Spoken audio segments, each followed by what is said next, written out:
Reading with your kids. Hola, ni hao, konnichiwa, assalamu alaikum, shalom, mahaba, moni wanji, namaste, jambo, bienvenidos. Hi, my name is Jedley, and this is the Reading with Your Kids podcast. We are coming to you from the beautiful neighborhood of Reedville in the southwest corner of Boston, Massachusetts. We're so delighted and so honored that you are joining us in our mission to help families grow closer through reading. Please be sure to subscribe to the show in the iHeartRadio app, on Spotify, Amazon Music, Apple Podcasts, Stitcher Radio, wherever you find your podcasts.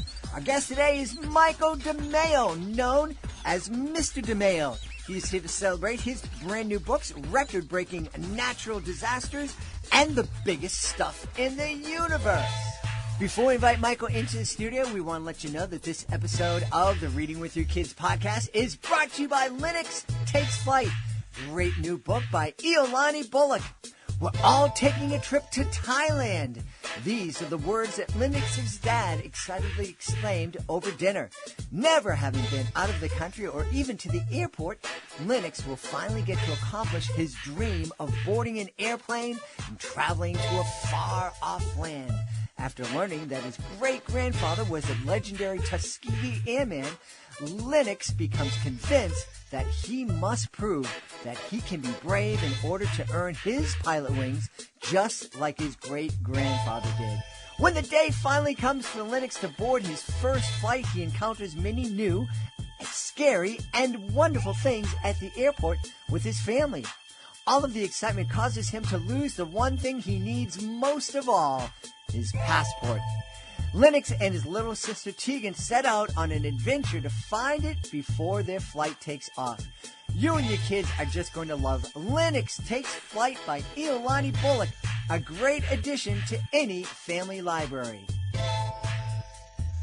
Join us right now from the beautiful Garden State of New Jersey. Our guest today is here to celebrate two brand new books. One of them is called Record-Breaking Natural Disasters. The other, The Biggest Stuff in the Universe. Please welcome to the show, Mr DeMaio. Hey, Mr. DeMaio, how are you?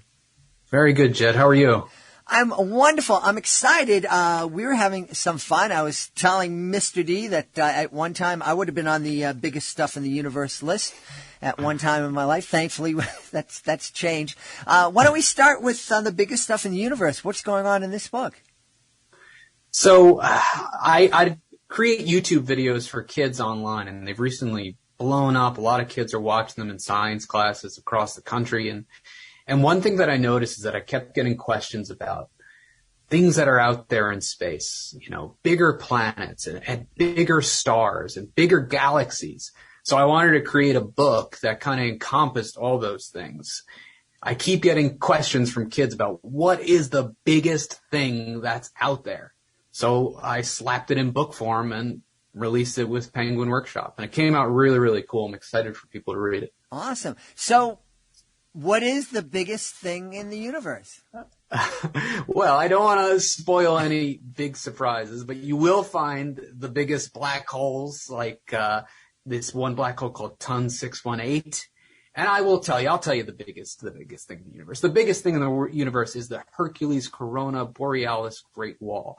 It's not even imaginable how big this is. So you'll have to read about it when the book comes out, and you'll find out exactly, you know, in the span of our lives, how big it is. It's not even comprehensible how big it is. But I do my best to put that in book form. Well, you know, you had me worried a little bit when you mentioned Corona. I'm thinking, no, not a giant coronavirus. I've read enough.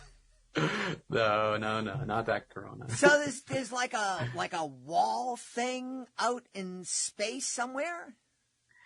Think of it like a cluster of objects that are joined together. It's what referred to as a massive superstructure, and it's the largest known structure in the observable universe. And is this something that was put? I'm an old alien guy. Is it something that was put together by an alien race, or did they come together naturally, or we don't know? A lot of the things that are in this book are things that we're still learning about. And the Hercules Corona Borealis Great Wall, where sometimes they'll just call it the Great Wall, it's no different. We're still learning about this, but we knew that it's something that we're still trying to understand the more we look at it. And in the book, I kind of try to express that this is the biggest thing right now. And as we look into the future, who knows what in 10 years we're going to say the biggest thing in the universe is. So, but it is natural, I could assure you, as far as we know. And, you know, the thing that's kind of exciting as the author of the biggest stuff in the universe, it's really likely that you're going to be able to put out a volume 2 and a 3 and a 4 and a 5 because we keep discovering new, bigger stuff. That's exactly it. And that's my hope, is that if kids really are into this type of book, then I would love to do more series like this about other things that are out there. Maybe the biggest stars specifically, or planets that might have aliens on them. I have tons of cool ideas about where to take the series if it keeps developing into something bigger. Now, all the biggest stuff that you mentioned in the book, is it all out there in space, or do you also talk about like the biggest ice cream cone? So I do start on Earth and I build my way up. So I start with, for example, the first object we talk about, I wanted to do something big, so I did the biggest gummy bear. Then I moved on to the biggest animal, the biggest living things on the planet, the biggest buildings. And it kept on evolving until we got to more and more big things. But I was very lucky. I worked with a very cool editor. And I had hundreds of pages about massive superstructures that existed. And he was like, whoa, Mike, we got to tone it down a little bit, you know?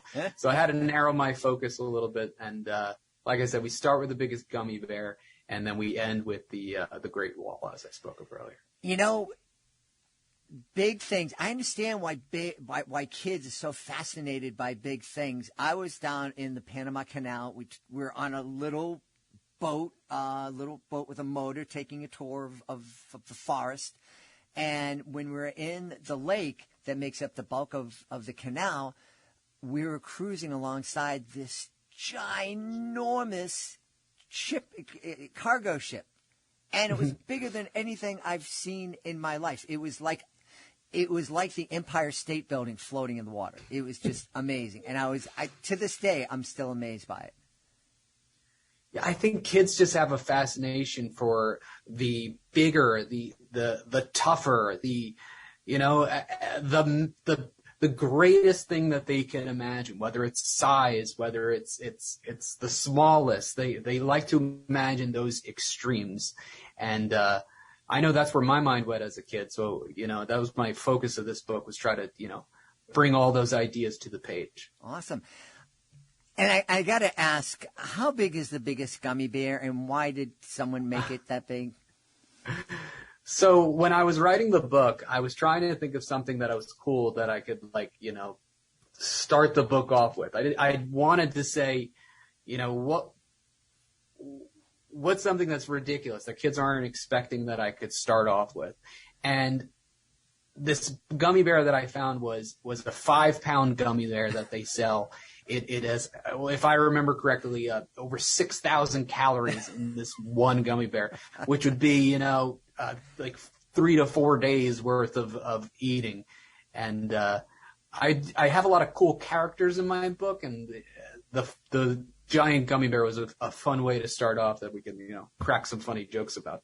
Yeah. Well, I probably could have eaten that one gummy bear in one sitting back when I would have been on the list myself.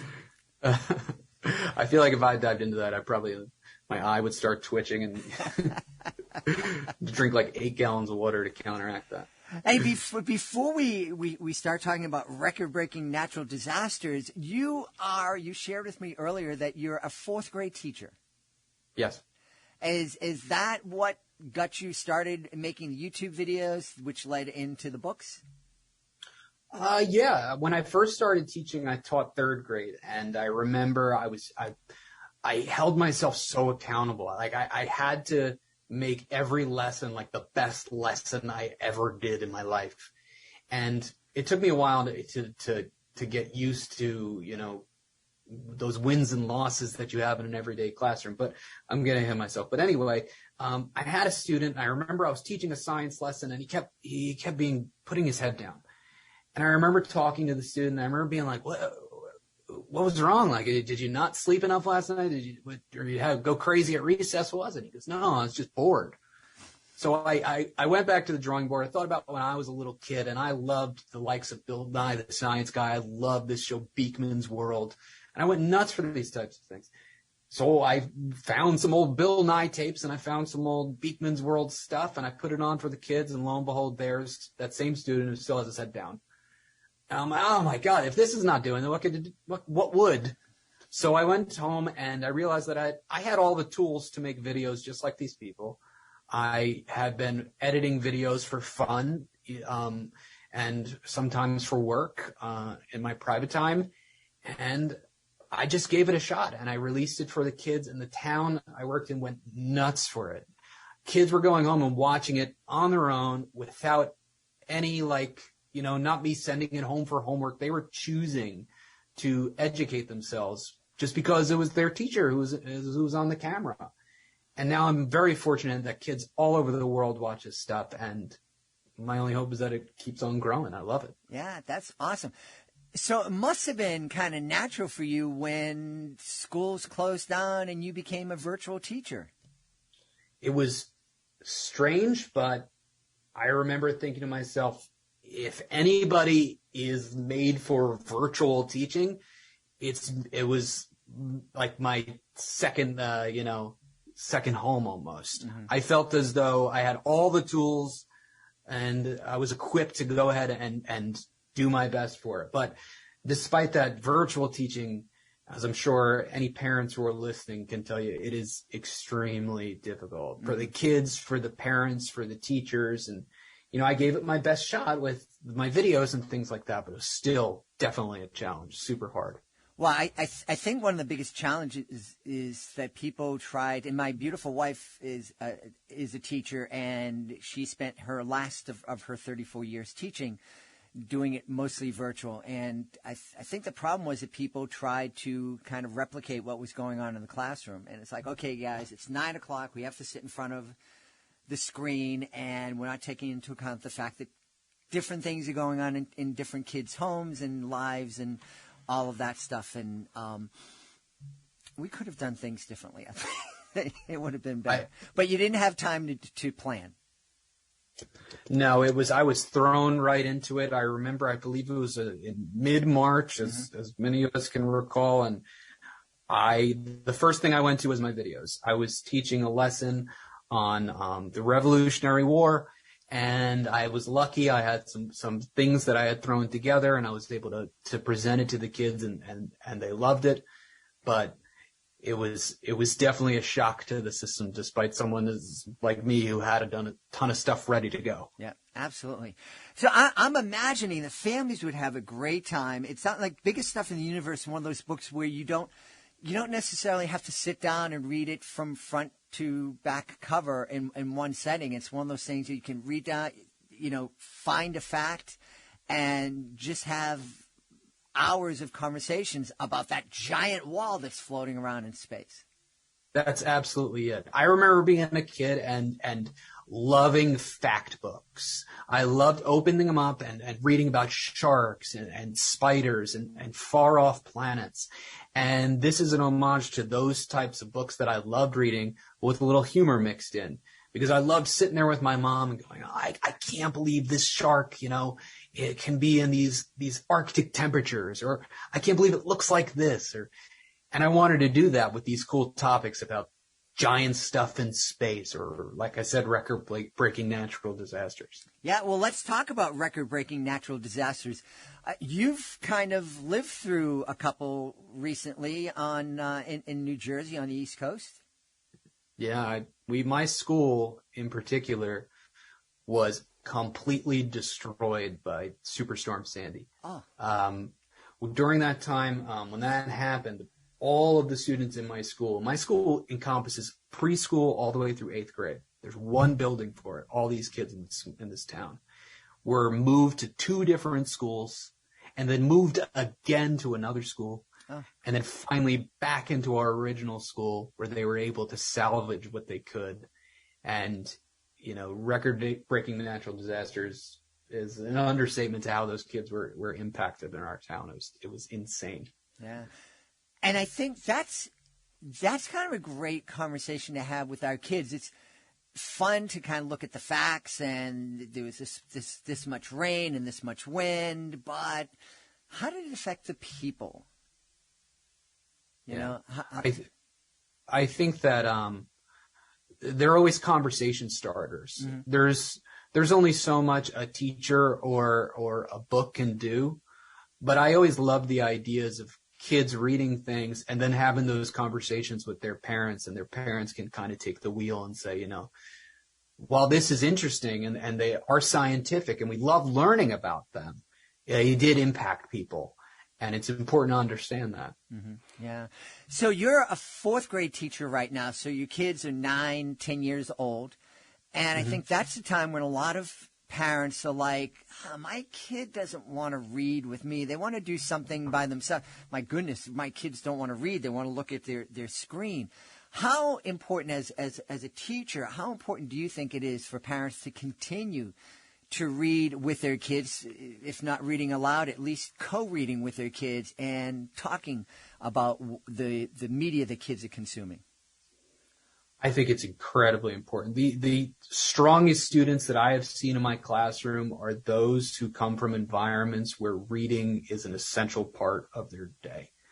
I remember my wife and I just had a baby, and I remember asking a parent about her kids, you know, how did you get your daughter to read so much? And she had told me that books were always in her and her husband's hands.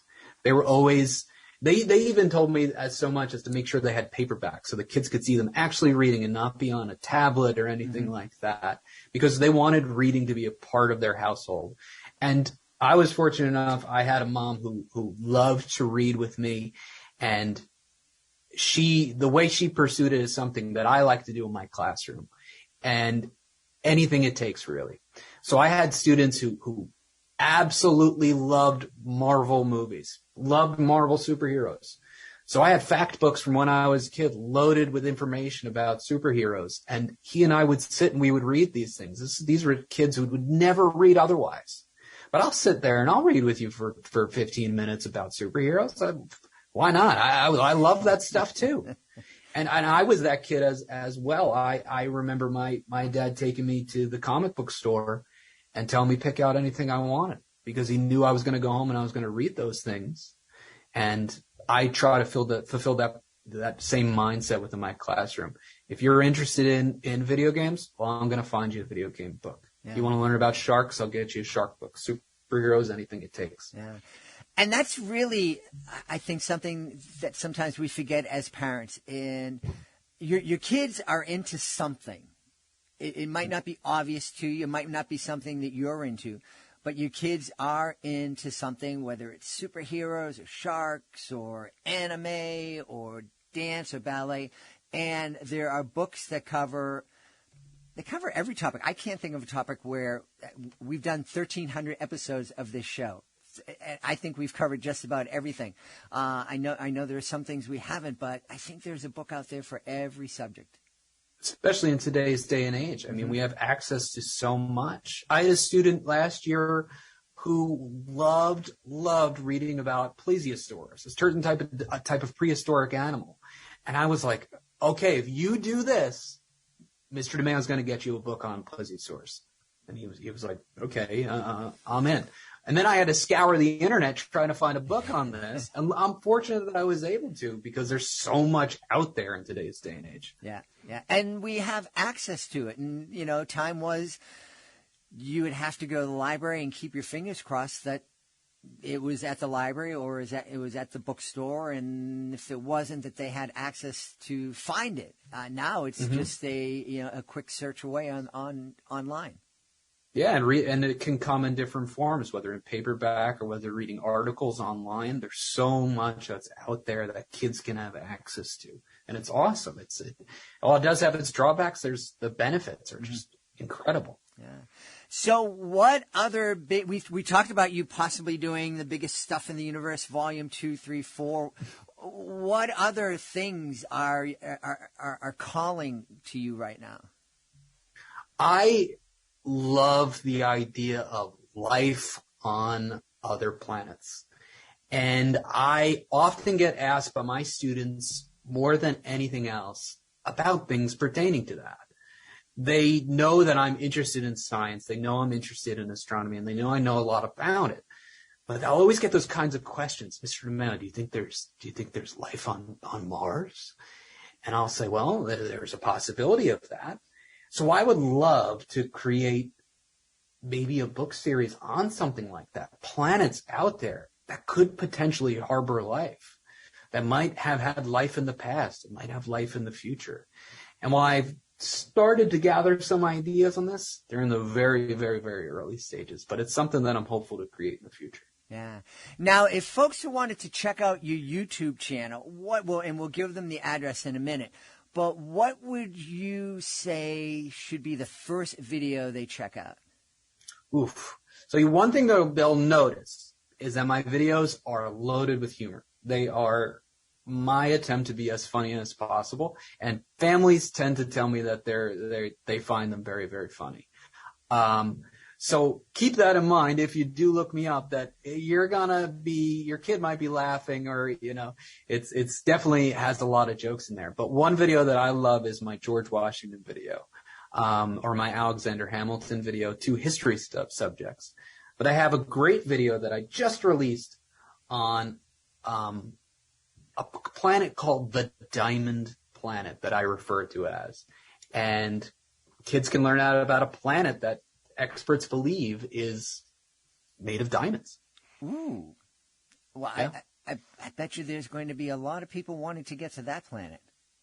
Not going to happen in our lifetime, unfortunately, but it would be pretty cool. Well, one thing that can happen in our lifetime is folks can go online to find out more about your books. Where can they go to find out more about you? So my books are going to be on sale pretty much everywhere. They're on Amazon right now. You can scoop them up at Target. They're on Walmart's website. All you'd have to search up is Mr. DeMaio books, and you'd find them. Like I said, there's 2. The biggest stuff in the universe, which is about the biggest things that are out there on Earth and other planets and beyond, and record-breaking natural disasters, which are about some of the biggest and craziest volcanoes and earthquakes and tsunamis and things like that. Awesome. And what's the address for your YouTube channel? If you go on YouTube and you look up Mr. DeMaio, it should be if you type in Mr., I'm one of the first guys who comes up. But if you go to youtube.com/user/Mr. DeMaio 7, it comes right up. Or you just Google Mr. DeMaio and you'll see a picture of me making a weird face, and awesome. hopefully you like it. We've had a great time speaking to Mr. DeMaio. He is the author of The Biggest Stuff in the Universe and Record-Breaking Natural Disasters. Hey, Michael, thanks so much for being with us.